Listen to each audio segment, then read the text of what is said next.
So hello everyone, और आज हम लोग स्टार्ट करने जा रहे हैं अपनी ब्रांड न्यू सीरीज जो कि होने वाली है react.js के ऊपर, जहां पर आप रिएक्ट को एकदम स्क्रैच से एकदम एडवांस लेवल तक सीख सकते हैं। चलिए स्टार्ट करें। सबसे पहले क्वेश्चन को जो आप लोगों के मन में होगा कि रिएक्ट एक्चुअली में है क्या।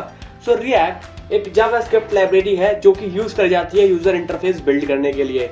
क्या बोला तूने? सो बेसिकली यही सेम डेफिनेशन आपको उनकी ऑफिशियल वेबसाइट पे ही मिल जाएगी, तो इसमें कुछ नया क्या है तो उसको थोड़ा समझाना तो पड़ेगा।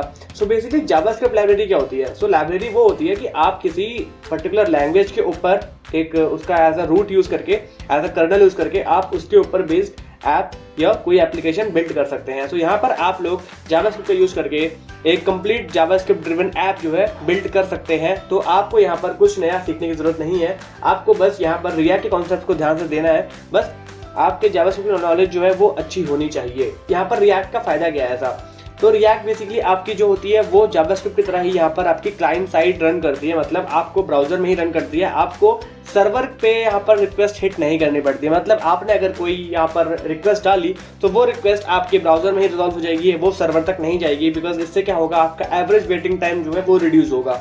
मतलब आपको हर एक रिक्वेस्ट के लिए वेट नहीं करना है कि सर्वर से रिस्पॉन्ड आएगा, देन उसके बाद यहाँ प्रोसेस होगा एंड देन मुझे डेटा जो है रेंडर होगा। सो ये आपका बहुत बड़ा ग्रेट एडवांटेज है रिएक्ट यूज करने का। तो नेक्स्ट थिंग इज ये कि यूजर इंटरफेस क्या होता है। यूजर इंटरफेस समझाओ। सो यूजर इंटरफेस बेसिकली जो भी एक आपका क्लाइंट है कह लीजिए, एज आपका यूजर है वो कह लीजिए, सो वो कुछ भी अगर स्क्रीन के ऊपर देख रहा है वो यूजर इंटरफेस में आता है। So as a front end web developer आपका ये रोल होता है कि आप जो वेबसाइट बनाए वो इंगेजिंग हो, इंटरैक्टिव हो, यूजर को देखने में वो पसंद आए, बिकॉज तभी वो दोबारा उस वेबसाइट पे आएगा। अगर आपने बहुत बेकार सी वेबसाइट बनाई है, इसका यूआई बहुत ही मतलब कोई कलर कॉम्बिनेशन ही नहीं है कि मतलब काले पे पीले चढ़ा रखा है, पीले पे लाल कर रखा है, तो यूजर दोबारा लौट के कभी नहीं आएगा। एंड रिएक्ट में हम लोग यूजर इंटरफेस बनाते हैं कंपोनेंट से। सो कंपोनेंट बेसिकली एक बिल्डिंग ब्लॉक है हर एक रिएक्ट ऐप का। सो कंपोनेंट से आपको मैं समझाऊं तो जैसे आप लोग ईंटें जोड़ जोड़ के एक घर बनाते हैं, वैसे ही आप कंपोनेंट्स जोड़ जोड़ के एक कंप्लीट रिएक्ट वेब ऐप बनाते हैं। सो बेसिकली कंपोनेंट को एक विजुअलाइजेशन की तरह समझाऊं मैं आपको, तो लेट्स से कि यहाँ पर आपके पास मल्टीपल कंपोनेंट्स है। यहाँ पर आपके पास 4 कंपोनेंट है एंड इन 4 कंपोनेंट का काम जो है अलग अलग काम है।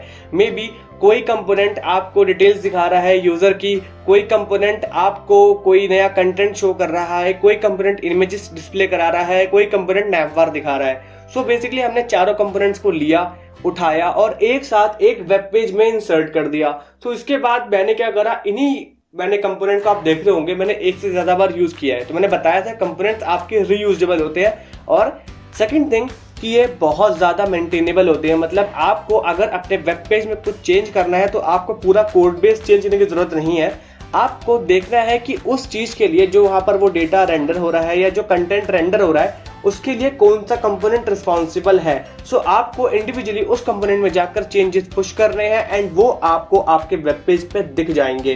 तो मतलब यहाँ पर आपका काम जो है वो एकदम आधा हो गया है, मेहनत आधी हो गई है और टाइम तो बहुत ज़्यादा बचने वाला है। तो कंपोनेंट बेस्ड अप्रोच यहाँ पर हम फॉलो करते हैं। आपको हर एक चीज के लिए, हर एक टास्क के लिए आप कंपोनेंट बिल्ड कर सकते हैं एंड उनको आप रीयूज भी कर सकते हैं। तो ये तो हो गया रिएक्ट एंड कंपोनेंट के बारे में बात। अगली हम लोग बात करें तो वो होता है रिएक्ट क्यों यूज करनी चाहिए, है ना। कोई रीजन दो मुझे कि मैं रिएक्ट यूज करूं। तो इसमें कुछ फीचर्स हैं आपके। सबसे पहला है कि स्टेट मैनेजमेंट बहुत ज्यादा ईजी हो जाती है। सो अब स्टेट मैनेजमेंट क्या होती है ये तो किसी ने बताया नहीं हमें अभी तक।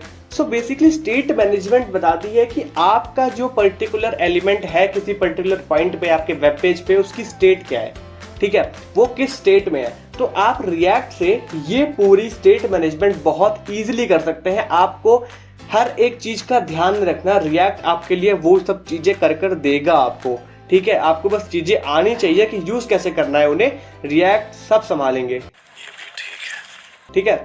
अगली हमारी बात आती है कंपोनेंट बेस्ड अप्रोच। जैसे मैंने दिखाया कि आप यहाँ पर रीयूजेबल कंपोनेंट जो है बिल्ड कर सकते हैं, तो आपकी मेहनत तो एकदम से आधी ही हो गई और टाइम तो भैया बहुत सारा बचने वाला है इधर।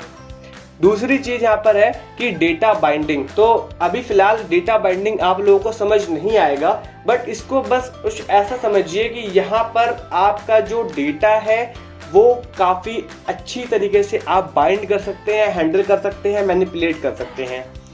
The last fourth one is की टेस्टेबिलिटी, मतलब आप अपने इंडिविजुअल कंपोनेंट को भी टेस्ट कर सकते हैं, प्रॉपर एक अपनी कॉम्प्लेक्स वेब ऐप को भी टेस्ट कर सकते हैं। यहाँ पर आपको बहुत सारे फीचर्स मिलते हैं अपनी ऐप को एक डिफरेंट यूज केस के लिए टेस्ट करने के लिए। And the last one is high performance and active community. So अगर कोई ऐप मुझे परफॉर्मेंस ही नहीं देगा तो मैं उस ऐप पे विजिट क्यों करूंगा, उस ऐप को इंस्टॉल क्यों करूंगा या उस वेबसाइट पे जाऊंगा ही क्यों। सो बेसिकली रिएक्ट आपको एक हाई परफॉर्मेंट कॉम्प्लेक्स वेब बनाने में हेल्प करता है। सो एक्टिव कम्युनिटी मतलब होता है कि इसकी बहुत बड़ी कम्युनिटी है जो आपको सपोर्ट करती है। In case if you face any doubt तो आप लोग वो डाउट जो है इनसे पूछ सकते हैं। यहाँ पर बहुत ज़्यादा यूजर्स हैं जो आपको आपके प्रॉब्लम में हेल्प करने वाले हैं। बट लेट्स से कि वही अभी आप कोई ऐसी लैंग्वेज सीख रहे हैं जिसका कोई सपोर्ट ही नहीं है, कोई कम्युनिटी ही नहीं है, तो उससे क्या होगा कि आपके डाउट भी आपके पास ही रह जाएंगे और आप उसमें कभी ग्रो नहीं कर पाएंगे। तो मेक श्योर कि आप कुछ भी सीखें तो उसका कम्युनिटी सपोर्ट होना चाहिए, ताकि अगर if you get stuck at any point you can ask for help. So basically React की बहुत बड़ी कम्युनिटी है, बहुत ज़्यादा लोग उसे यूज़ करते हैं एंड आज रिएक्ट बूम पे है। आई वुड रिकमेंड कि अगर आप कोई फ्रेमवर्क सीखना चाहते हैं और अपना career front end web development बनाना चाहते हैं तो आप रिएक्ट चूज़ करिए। सो ऐसा नहीं है कि मेरे को रिएक्ट वालों ने पैसे दिए हैं तो मैं उनका प्रमोशन कर रहा हूँ, ऐसा बिल्कुल भी नहीं है। आप रिएक्ट के अलावा कुछ और भी यूज़ कर सकते हैं।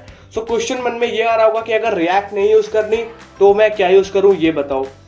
सो आप यूज़ कर सकते हैं angular which was backed by Google, and react तो अपना ऑप्शन है ही, एंड तीसरा है अपना Vue.js। सो बेसिकली एंगुलर बहुत पॉपुलर फ्रेमवर्क है रिएक्ट जैसा ही, यहाँ पर आप लोग यूज़ करते हैं टाइपस्क्रिप्ट का। देन इसके बाद अपना रिएक्ट तो एक ऑप्शन अवेलेबल हमेशा रहेगा ही, एंड दूसरा है आपका Vue.js। तो Vue.js किसने बनाया, यहाँ पर एंगुलर के ही एक डेवलपर थे जो कि एंगुलर में काम करते थे, उन्होंने ही Vue.js बनाया। सो आप आइदर एंगुलर या React.js चूज कर सकते हैं। Vue.js भी उतना अभी काफी ज्यादा इतना अप टू द पार नहीं है, बट अगर सीखना तो आप सीख सकते हैं, that your choice. But I would suggest you कि आप या तो एंगुलर सीखें या तो React.js सीखें। सो ये सीरीज काफी ज्यादा एक्साइटिंग होने वाली है। अगर आपको रिएक्ट इन डेप्थ सीखना है और आप चाहते हैं कि आपको as a front end web developer की जॉब चाहिए, सो आप मेक श्योर कि इस प्लेलिस्ट को कंप्लीटली फॉलो करें और हम हर एक कॉन्सेप्ट को डिटेल्ड में आपको एक्सप्लेन करने वाले हैं। सो thank you. If you like this video, so make sure to subscribe the channel and make sure you hit the like button. Thank you.